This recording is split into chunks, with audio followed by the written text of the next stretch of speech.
Welcome to రావు గారి ఇల్లు. మరో మంచి రెసిపీతో మీ ముందుకు వచ్చానండి. చూడండి, ఇది క్యాబేజీ ఫ్రై. అన్నంలోకి, పప్పుచారు, రసం, సాంబార్లోకి సైడ్ డిష్గా చాలా బాగుంటుంది. ఉలవచారుతో ఇంకా బాగుంటుందండి. రండి, ఎంత మాత్రం ఆలస్యం చేయకుండా ప్రాసెస్లోకి వెళ్ళిపోదాం.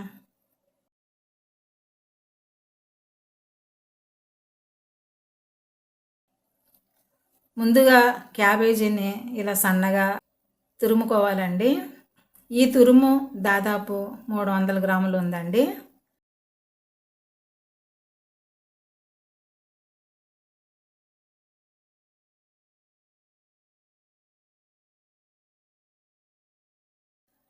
దీన్ని 1-2 సార్లు కడిగి నీరు పూర్తిగా వాడి చేయాలి.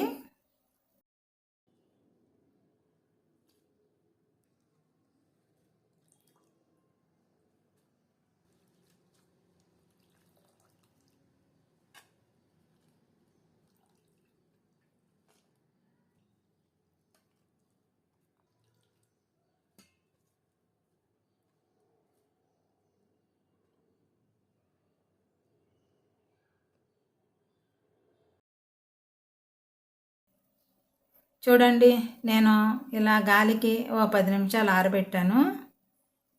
పొడి బట్ట పైన అయినా వేసి ఆరబెట్టుకోవచ్చండి.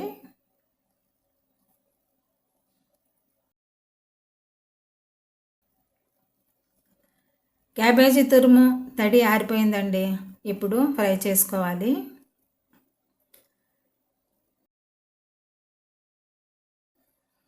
బాండీలో వేయించడానికి సరిపడా నూనె పోసి వేడి చేయాలి.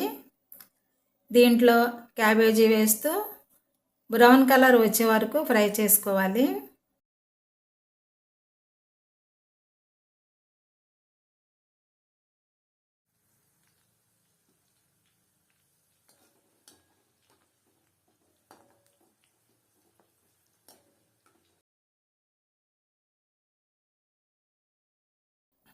చూడండి, ఇలా వేగితే సరిపోతుంది.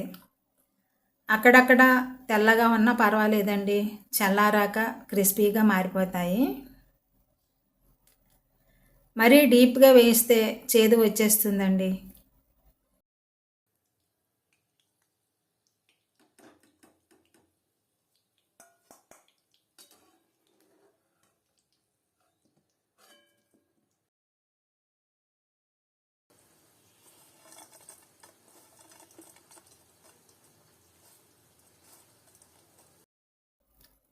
ఇదే విధంగా క్యాబేజీ తురుము మొత్తం ఫ్రై చేసుకోవాలి.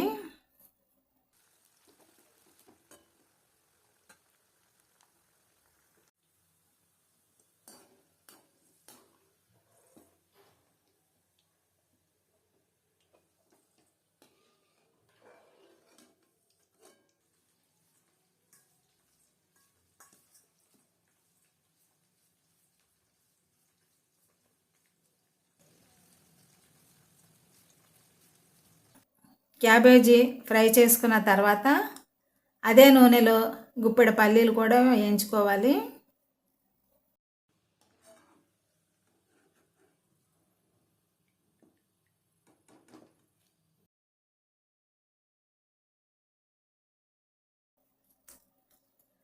తర్వాత 5-6 రెబ్బల కరివేపాకు కూడా వేయించండి.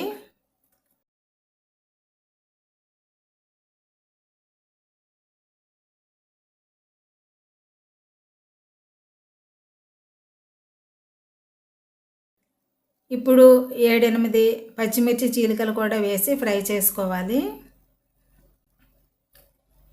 ఈ వేపుడుకు వేయించిన పల్లీలు, కరివేపాకు, పచ్చిమిర్చి మంచి రుచినిస్తాయండి. మీరు కావాలనుకుంటే కాస్త ఎక్కువగానే వేయించుకొని కలుపుకోవచ్చు.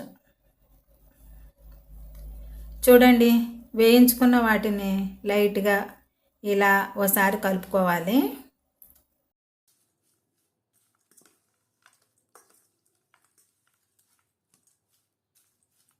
ఇప్పుడు రుచికి సరిపడా ఉప్పు, కొద్దిగా కారం చల్లుకోవాలి.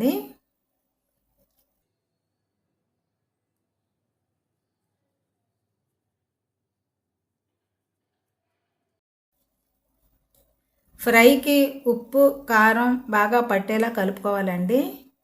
స్పూన్ కంటే చేతివేళ్ళతో ఇలా కలిపితే అన్నీ బాగా కలుస్తాయి.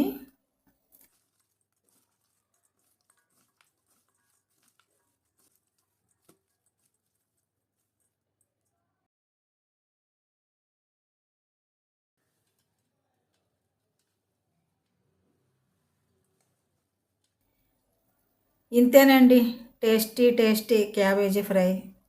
వేడి వేడి అన్నంలోకి పప్పుచారు, రసం, సాంబారులతో ఈ వేపుడును తింటే చాలా బాగుంటుందండి.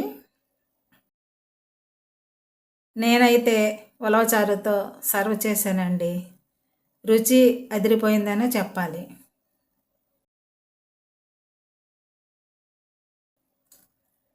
జొన్న, సజ్జ రొట్టెల్లోకి కూడా ఈ ఫ్రై చాలా రుచిగా ఉంటుంది.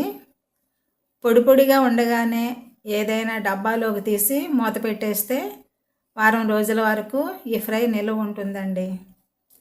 క్యాబేజీతో చాలా సింపుల్గా అంతకు మించి రుచికరంగా చేసుకునే ఫ్రై అండి ఇది. మీరు కూడా ట్రై చేయండి. ఎలా వచ్చిందో నాకు కామెంట్ చేయండి. ఈ వీడియోను లైక్ చేయండి, షేర్ చేయండి, సబ్స్క్రైబ్ చేసుకోండి. మరిన్ని మంచి వంటల కోసం నా ఛానల్ రావు గారిలు ఫాలో అవ్వండి. Thank you for watching my channel.